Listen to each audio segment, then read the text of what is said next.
Gujiskan waxaa leh Ruushka. Waa gujiskii ugu weynaa ee basharku sameeyay inta uu jiray. Midowgii Sofiyeeti ayaa sameeyay. Qarashka ku baxay waa 5 bilyan.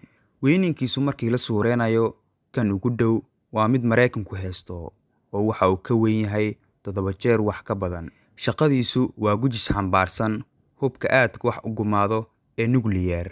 Waxa uu xambaarsan yahay gantaalo qaaradaha iskaga goosha oo nuclear sida. Gudihiisa 160 qof ayaa ku jira. Muddo 3 bilood ka badan ayuu badda ku jiri karaa gudaheeda asigoo aan meel xeeb imaan.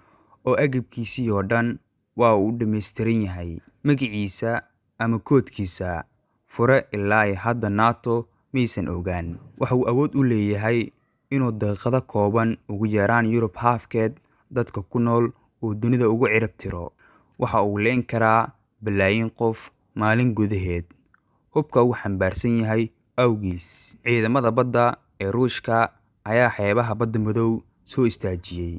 Waa fariin loo dirayo galbeedka in aaladii ugu awoodda badneed ee aadamaha Hindiso ee diyaar tahay oo dagaal nuclear oo dhici karo haddii ay Ukraine caawimaad ciidan u fidiyaan. Gujiskani daqiiqado gudahood ayuu London, New York iyo Paris waxa ku nool ku cirib tiri karaa. Ukraine dhowr mar bay ka codsatay galbeedka in hawadeeda laga dhigo mid ka caagan diyaaradaha si way ka diideen galbeedku oo waxay ku sababayeen dagaal toos ah oo Ruushka lala galo inuu dhici karo.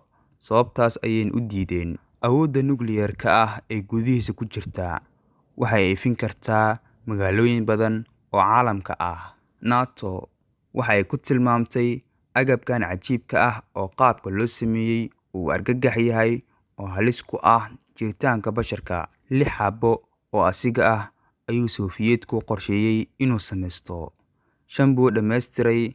5tii kan oo kaliya ayaa ka shaqeeya maanta oo active ah. 4 kale waa kuwa la fadhiisiyay iyo kuwa keed ah. Asigoo qora ayaa halis ku ah nabadda dunida.